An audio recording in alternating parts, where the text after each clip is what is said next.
Hi, everyone, and welcome in to Don't Tell Me How to Fan. My name's Josh Albrecht. That's John Taylor.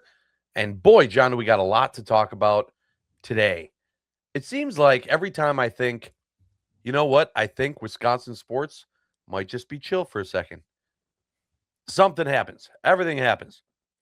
So let's start with the Bucks, because that, John, is the thing that I am most confused on. I don't know how to fan. For the first time, I think I need someone to tell me how to fan. Wow. Don't tell me how to fan. Wow. A monumental day. Also, hello, everyone. Yeah, it's good to be here. Yeah, I guess my first question is, what's got you feeling so conflicted, bud? So I thought I had understood the idea of the Bucks are going to tank. Okay, I get it. We asked Giannis for a gap year. He said no. Then he got injured a lot, and it was like, well, karma said you're getting a gap year. Okay, cool. So what a great gap year this is to have. There's a lot of great players coming into the draft. Bucks have an opportunity to get a high draft pick. Okay, this sounds good. So we're going to tank. Then they go and they sign Cam Thomas. Oh, okay. Then they are now like winning games when they're supposed to be losing games. Not, and now the conversation has completely switched from let's tank to get a draft pick to hey, we have a legitimate shot to make it into the play-in tournament and then into the playoffs. And I'm going, is that what we want? I thought. And I'm just still terrified that this is going to end up with the Bucks being eliminated middle of the road for the draft, end up getting nothing and nothing. I don't know how to fan. Am I supposed to be cheering for them? Am I supposed to be cheering for a tank? What am I supposed to be doing as a Bucks fan right now? I think honestly, I'm kind of right there with you. I'm not as forlorn or existential about it, but I think we just kind of have to, unfortunately, just like wait and see what happens, right? Like, I think obviously they didn't do much at the trade deadline, right? You move away Right. from Cole Anthony and Amir Coffey, and we talked about this already. We bring back Usman Jang, who finally got minutes in the games on Monday and Wednesday against the Magic. And that was interesting, right? I think like ultimately that did not result in a win on that Monday. And then Wednesday, you talk about the addition of Cam Thomas, who got signed, who got waived by the Nets or bought out, and so he was able to sign with everybody. And he chose Milwaukee. He said he was excited to be here. He said he knows that the Bucks have been interested for a while, and that kind of was confirmed by the John Horst like closed interview he did, which is kind of weird that he hasn't had a press conference. And then obviously Doc had said that they were excited about having him. He had some pretty intense words about how he felt Cam did on Wednesday. He put up like 34 points, had a hell of a game, which was great.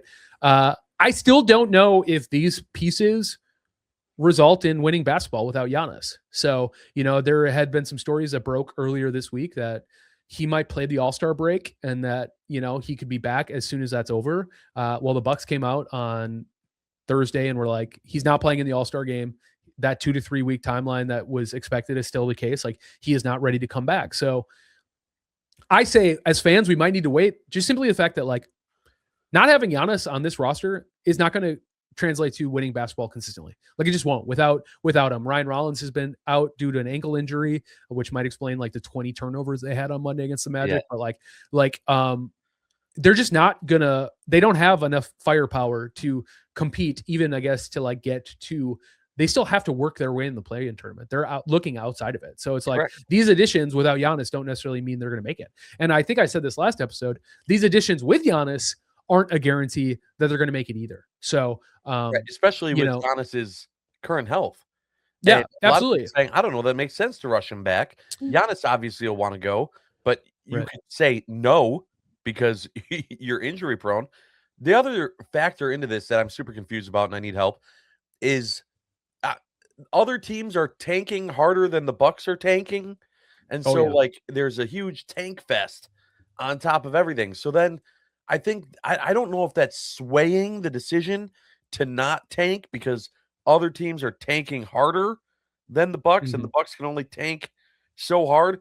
It's all just such a mess. But like I said, worst case scenario is that you still don't make anything of the season, and you don't get that draft pick that you can build around. Yeah. Well, that was going to be my second point. When you talk about like the other half of like if they don't tank and they don't make a postseason push, which they never would, like what does that really equate to? And for me, I think about it this way: like if they somehow can't find ways to win basketball games, even with Giannis, and the last little part I'll say about Giannis is like he's no longer in contention for any awards. Correct. He's missed too many games, so immediately you can start saying like, hey, if we were to make a postseason push, like we need your calf healthy. So it's like he's going to be on a minutes restriction whether he wants to or not. And keeping Giannis to that might be challenging, but he's not going to play in any back-to-backs like they would if they were like pushing for like the 2 or 3 seed. Like that's out of the question. So it's like the way that they lose might sort itself out. And if that's the case, then they're a lottery team. You hope they could get as high as 2, right? With the way the pick swaps work with the Pelicans. And if not, if they stick around where they're at, then they're picking like 8 or 9th. Like the Bucks have not had an inside the top 10 draft pick since Jabari Parker. That's how long it's been. So could you draft somebody actually inside the lottery, right? Those first 10 picks are considered like the lottery. Maybe it might be more than 10, whatever that is, whatever the lottery picks are. Will you pick in the first a player from the lottery that could help the Bucks win now? Potentially. If the Bucks somehow miraculously make a push and the teams around them tank harder, the Bulls, the Hawks, the Wizards, like all of that, right? And it turns into a situation where their pick is middling, then I think you just see the Bucks make a choice to use that pick to bring in an established veteran player, because in this next offseason, there's been a bunch of misinformation about what the Bucks actually can use to try to attract another NBA star to Milwaukee. And they have 3 more picks that they would have access to be able to move in a package deal. And we can go over that way more in the offseason. And I'm not going to like look up what exactly those numbers are, but there's, because of the Giannis injury, and this is kind of what we've been loosely discussing, is like, it's kind of a choose your own adventure, but the person that's choosing is the Bucks win and loss record about how this offseason can go. But if it's a high enough lottery pick, you draft the next young guy and you get Giannis excited about that. And I think if it is a middling pick, like mid-teens, then you just package that off. There's plenty of teams that'll take that pick. They'll take future Bucks picks to like get a star. So I can't tell you how to fan, but I can tell you as a fan, you just got to kind of wait to see how it shakes out. It's not nearly as dire as we thought it would be in terms of like Giannis doesn't say anything. He requested out and they couldn't find a trade package. Like there is not as much reporting in the national media, at least maybe because they're tired of reporting on it. And we'll see it more in the summer, of course. But at least right now, the conversation is like the Bucks do have options and moves, and it'll be their ability to sell Giannis on it. And it seems like from that same post we've been talking about and we'll talk about for the rest of the season, like legends don't chase, they attract. It's like, well, okay, then like, let's see what you can attract in the offseason. And hopefully that is a good enough reason to sign the $275 million like super max extension or max extension. I will say this, and just last little point, he's now partnered with Culsey, he's partnered with GoPuff, he's partnered with everybody. It's like, I don't really know why Giannis is going to turn down that money. Like, at what point have we ever heard Giannis leaving money on the table, which is he would be doing if he left Milwaukee too. So it's like, if nothing else, you get him to sign the extension, and it's like, and maybe he doesn't play out that extension, but he's not one for turning down money. So we'll have that answer by October, one way or the other, I suppose. So that's the end goal, which is for us, for you and I, we're on the same page that we want Giannis here. Mm-hmm. During all of this, pre-trade deadline, you could call it the PTD era, it was, well, you know what, good riddance. Maybe it's time to move on. A lot of Bucks fans were leaning that way. It seems like that whole narrative has gone away. Now that he's still here, he put that message out. It seems like for the most part, a lot of Bucks fans are saying, no, okay, now how do we keep Giannis here? And I think that's part of the confusion for me, is that I'm still looking at it for what's going to make Giannis the most happy going down the stretch. Obviously, he's a competitor. He doesn't want to tank. But also, he wants a competitive team around him. And I'm going, okay, well, I don't know that you finishing middle of the road because you tried hard really equates to anything. Now, I will also say, and I don't know if you saw Windhorse was on the Rich Eisen show, and he talked for like 4 minutes about how everything went down with the trade deadline. He didn't walk back anything about the rumors. He said the Bucks were shopping Giannis. They just didn't get a deal that was good enough. They knew they'll get better deals, offers in the summer. And then he said, but honestly, Giannis is also hurt, and he's going to get a supermax offer from the Bucks that I could completely understand if he took that money and finished his career Buck. And hearing those words from Windhorse's mouth was a little stunning to actually hear. Like, oh, you're admitting that that could be a possibility. That's all I want. At this point, that's all I want. I just Yep. want that as that possibility to become realism. So I'm, as a fan, watching these games thinking, what does Giannis want? I will tell you, it looked like Giannis was having a blast in that game on Wednesday against Orlando when Cam put up 34 points or whatever it was, and their memes, and he's asking for gum from the I don't know, in-game hosts. It was everything that we hadn't seen from Giannis in a while, and I was happy to see it. But to your point, John, and I appreciate you kind of laying that out. I hadn't looked at the fact that if they don't get a top 10 pick, it doesn't mean they're stuck with that pick. They could still then go and package that and try to get a veteran player in to build something around Giannis still. I just think that we need to get some type of youth. I feel like the Bucks have been trying let's go get a Dame, let's get a Turner, let's get I feel like they need to start getting some youth around Giannis, some young guys, and that's harder to do when you're trading away the picks that you'd use to get the young guys. Yeah, but you package like a couple picks, and all of a sudden, like, Kuzma and Bobby's salary can match pretty well. You know what I mean? All of a sudden, it's like maybe you can get a younger talent because you're not also trying to hold on to these pieces, right?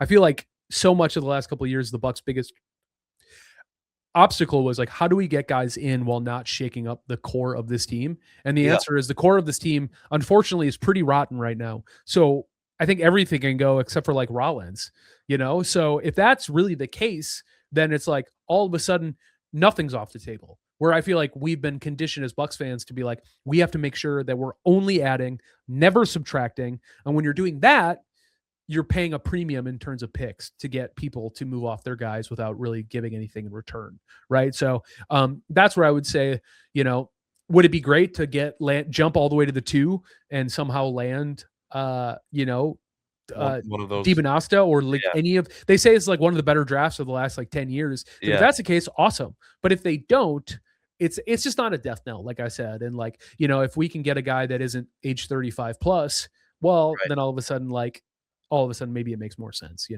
And you and I both said this a few times, like, I don't know if Giannis can win another championship in Milwaukee or anywhere, but I'd sure like to keep watching him try. And that's kind of In where a I'm Bucks at. uniform. We are continuing our conversation about the Milwaukee Bucks as they continue to make moves and create more question marks.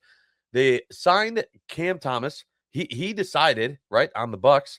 He was a free agent. He could go wherever he wanted. He chose Milwaukee. It's always fun to be able to say that a player chose Milwaukee. My question, John, is how long is he here? What did we sign him for? And because now everyone's saying, man, this is a huge piece for Giannis. And I'm like, yeah, for when? Now when we're supposed to be tanking? Yeah. Or going forward for the next couple of years, like this could be a piece we would want to build chemistry with Giannis, assuming that Giannis even plays the rest of this season at some point. So what are the actual details of Cam Thomas coming to the Bucks, and what does that mean going forward? So what that means going forward is the Bucks have signed Cam Thomas to a contract for the remainder of the 2025-2026 season. So they're on the hook to pay him just shy of like $500,000, and that's it. So when you talk about what does it do for Giannis, I think it gets him excited to, if he doesn't get shut down for the rest of the year, like we don't think he's going to, it's going to be playing with guys that he's excited about. And hopefully I think it's pretty evident that Cam Thomas has come and Gary Trent hasn't really seen the floor. Like, I think there's a world where they're interested. They're not going to bring Gary Trent back. So it's like, can you offer Cam a contract that he's excited about to continue to play with Giannis, right? So it's like buy-in. It's an easy bring back a player that's already in the system, ready to go. Can he show you enough this year? Can he get Giannis excited that he goes, yeah, I can see a backcourt of involving, Ryan Rollins and Cam Thomas, AJ Green. Does that move him in a way to want to stick around? Right. So that's like why the contrast is exciting, is because I think before you get Cam Thomas and his ability to kind of just like microwave score, his shooting is like unreal. There's a lot not to love about Cam Thomas, but what you have to love is that he can score at elite level in the NBA. And so I think like specifically, that's what you needed. You needed somebody to put up points around Giannis.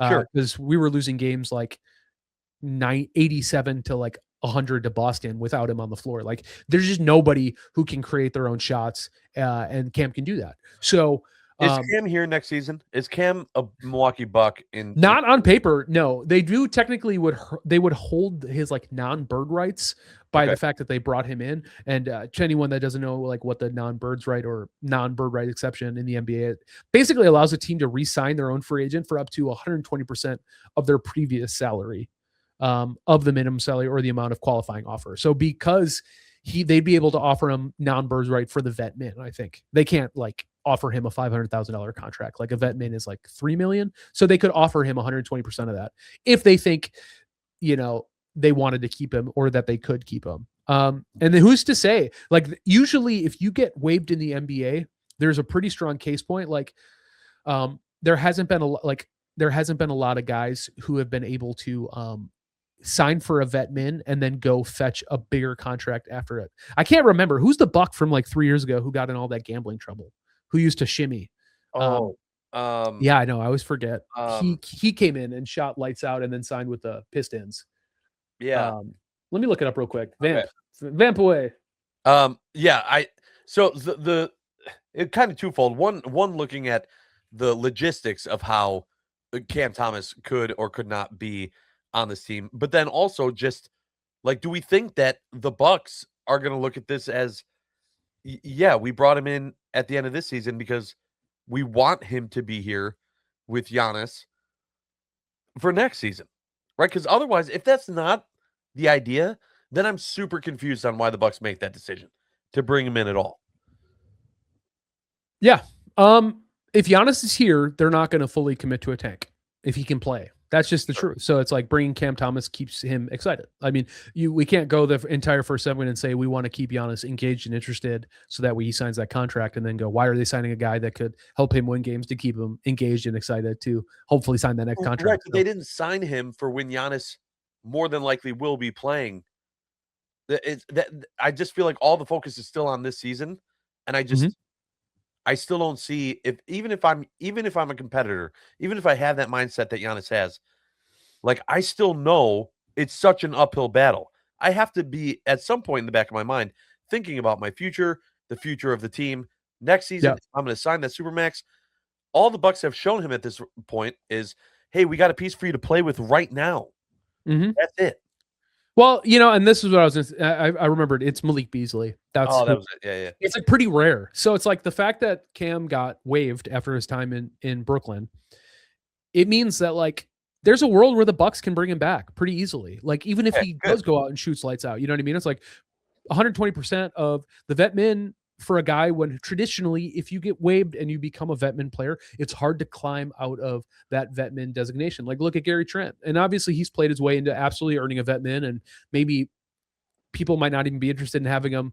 He's not great. Gary Trent Jr. is playing terribly this season, but you get him in the door, you can offer him 120% of that vet min, and maybe it's enough to keep him around. So it's like, and honestly, it's like they move enough stuff. They can always offer more. Fact of the matter is like, we can at least make a competitive offer, and it's no harm, no foul. It just like bringing him in is better than having him sign somewhere else. And then we have to attract him like a full blown free agent, right? There's like some things we can do. It's a low impact move now that might maybe he is on the team next year, and maybe he shoots lights out to the point where he goes sign somewhere else. At the fact of the matter is like, these are the types of moves you have to bring in to because you just never know. You never know how it's going to shake out, and there's no guarantee. But the thing is that because he got waived, they would never. You don't sign waived guys to multiple year contracts after they've been waived. Yeah, It's of like course. you use the opportunity to get them in the door. You get their non-bird rights, and then you can do something about it, right? So that's the point. Is that if somehow this The does Bucks work out hold the well, cards. The Bucks hold the yeah, cards essentially. yeah, They still yeah, get to make the decision. yeah. Yeah. Okay, They're I the one like that. making the choice. Yeah, yeah, yeah, I like that. We got some Brewers news to talk about, and I yeah. definitely want to get into the fact that spring training is right around the corner. So much to talk about there. But on Thursday, it was announced that the Brewers have signed Contreras to a 1-year contract, avoiding arbitration, and that 1-year contract comes with a club option as well. Your thoughts on the Brewers pulling that move? I think it's always good when teams like the Brewers can avoid arbitration. Like Bingo. ultimately, I don't think it's the biggest deal. I think a lot of people make a bigger deal out of it because we're a small market and they think like every move is like a penny pitching situation. Um, the system is put in place to, you know, I have my druthers with it, but ultimately, like they would come to an agreement that would work for them.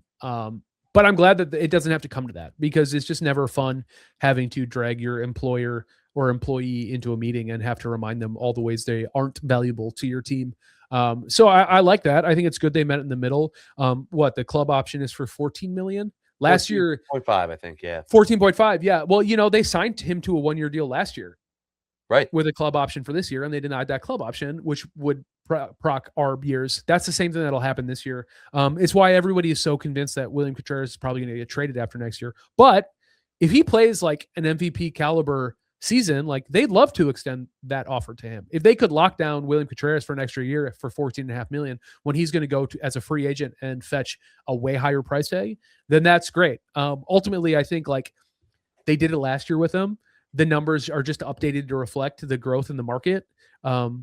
And it is what it is. I'm not moved one way or the other in the sense that like it doesn't really change Contreras' timeline. It doesn't really change the fact that like Jefferson or Caro is waiting in the wings to become our next starting catcher. So if William Contreras is here and he's happy, I want him here and happy until he goes because he's going to go try to he's going to go try to fetch a contract too. So it's not like the Brewers going to be like undercutting him or breaking his heart. He knows the score. If he doesn't produce this year, maybe that 14.5 million is good enough. I mean, that's why you signed that. It's like maybe the Brewers take it, maybe they don't. But I'm not moved in the sense that like I just don't really think it changes much.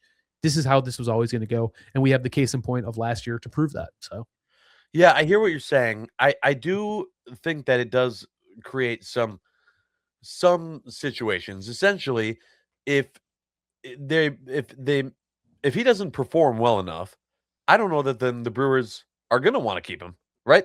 Like they'll be like, okay, this wasn't the guy. If he does perform well, though, that's where I think it gets a little bit more interesting. John just got done kind of explaining his thoughts on the Contreras contract, the 1-year contract. John made a lot of good points. The thing I'm looking at with this is I'm not convinced, and this I might have my fan goggles on right now, but in comparison to pitching and knowing that the Brewers rarely, if ever, give a big contract to a pitcher, I would like to see them do something with Contreras.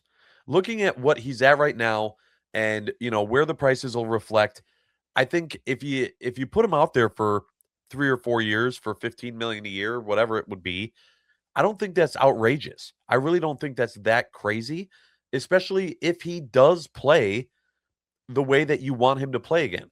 Now, it's just looking across the league. Like if he plays well, it's not like he's going to be able to go get $30 million a year somewhere, even if he plays well. That's just not what catchers are getting paid right now in the league.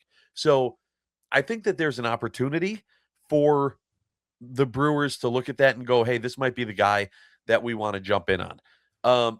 That being said, I don't know necessarily that Contreras will agree with that, mhm. but I think that if you do think that Contreras wants to stay here or that he sees value, that they could jump on that earlier and do something before the end of next season and extend him at some point throughout the season and be like, yeah, nope, we want Contreras to be here.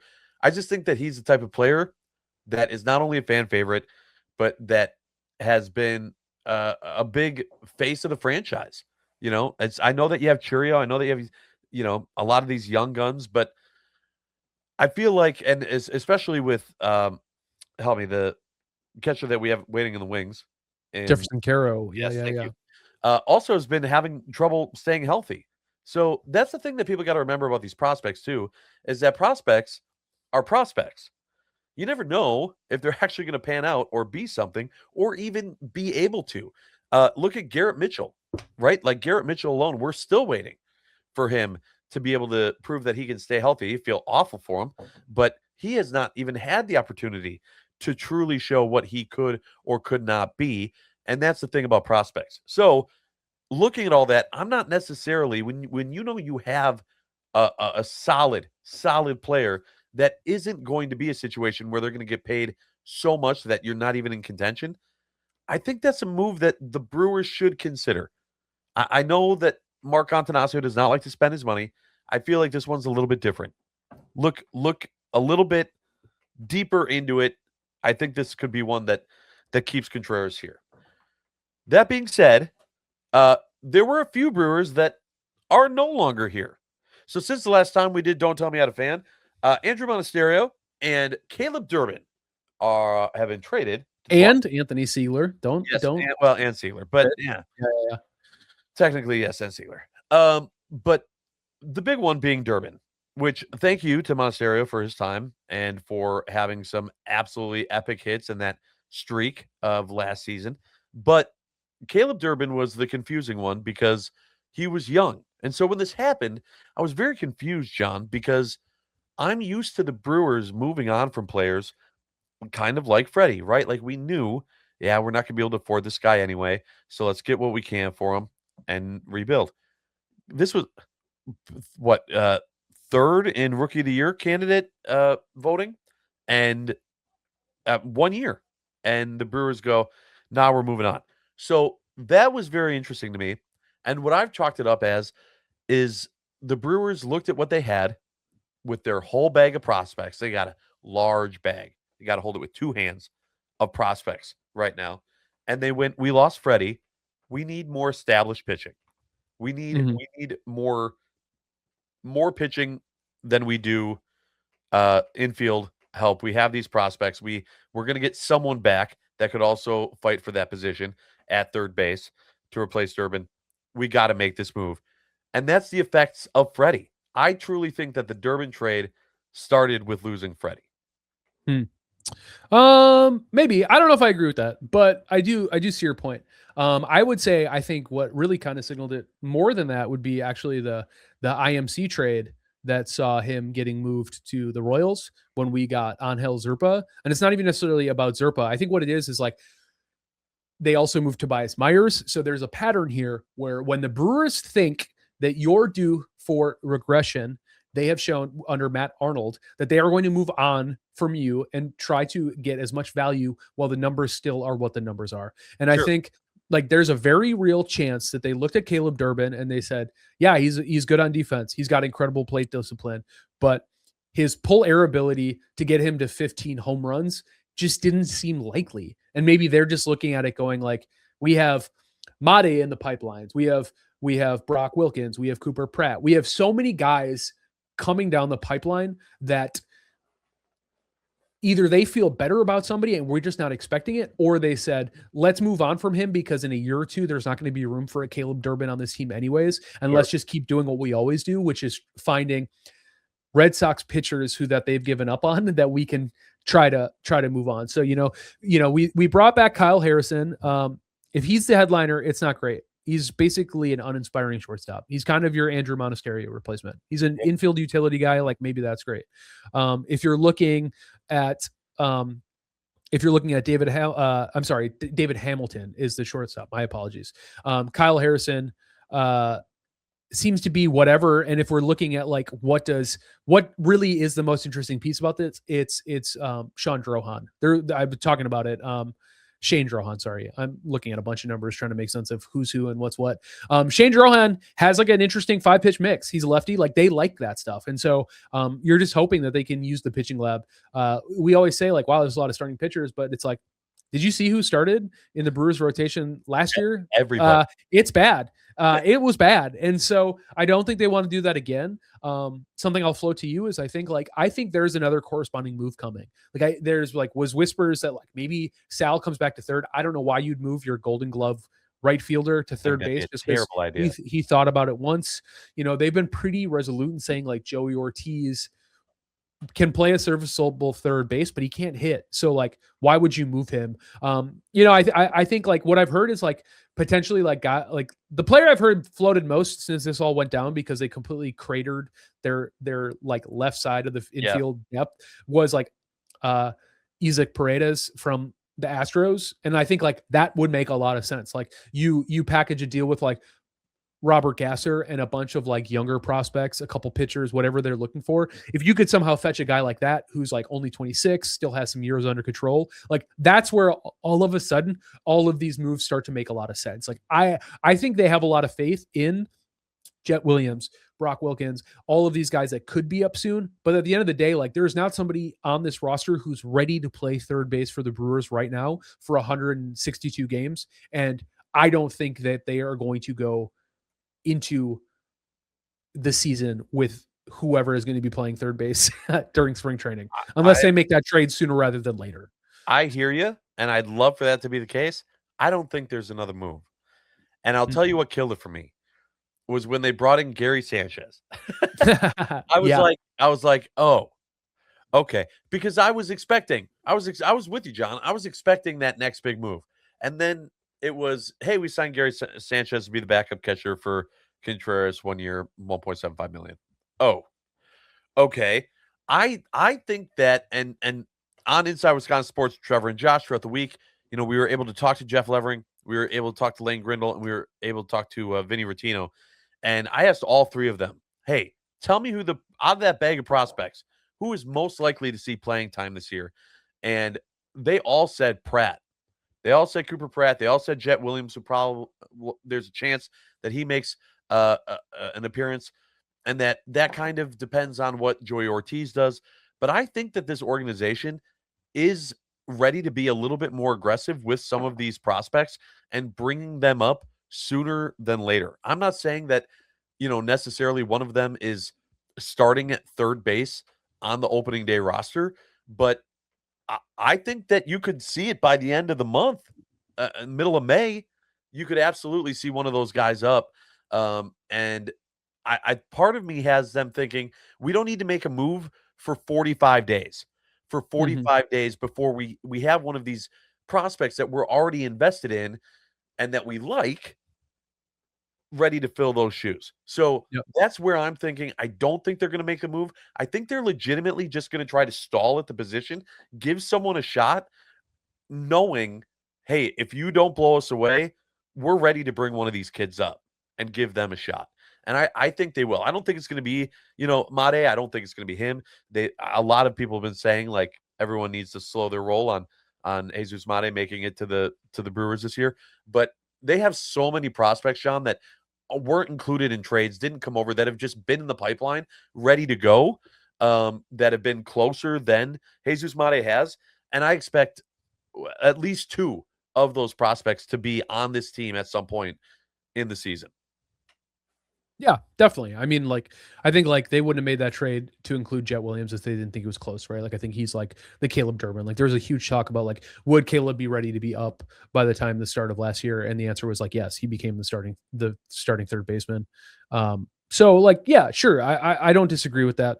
I don't know. I just think like you don't acquire this amount of pitching without being able to be malleable and flexible. And also I'm just going off of other reports. Like obviously you were talking to Brewers, like, part of their job is to be excited about who's there and what they believe in. Sure, and I don't think you're being sold a false bill of goods, but like from a national landscape, like there has been conversations that like Brewers are in the mix. And there was still a lot of conversation about like Trevor McGill. And I don't know if he gets packaged for a Paredes type, but what I'm saying is like, they're ready to move guys to change up this roster. And I think I think sending out all of your third basemen is more telling than not, right? Like maybe they do think somebody's coming up and they're ready.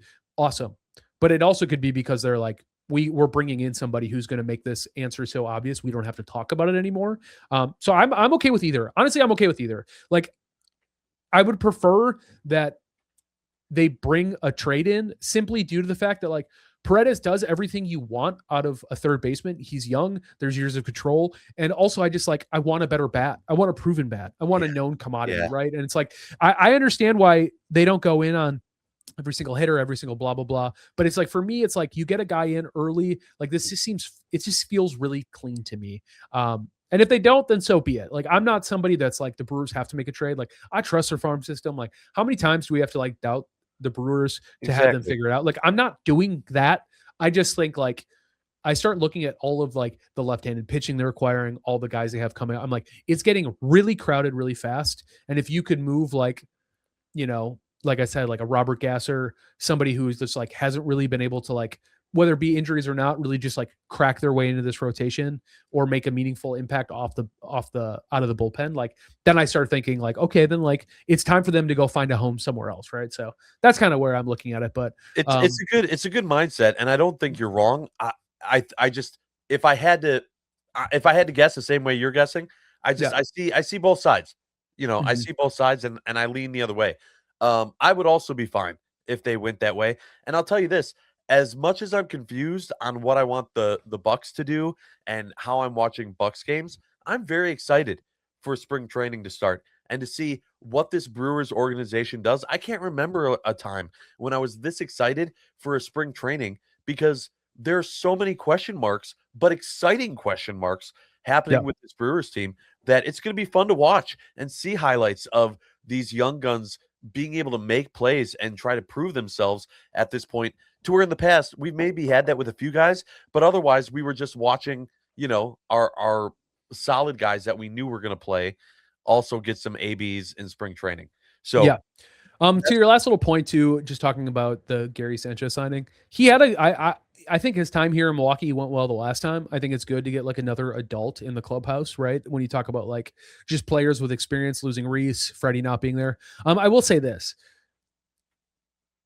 William Contreras more likely than not is gone in 2027.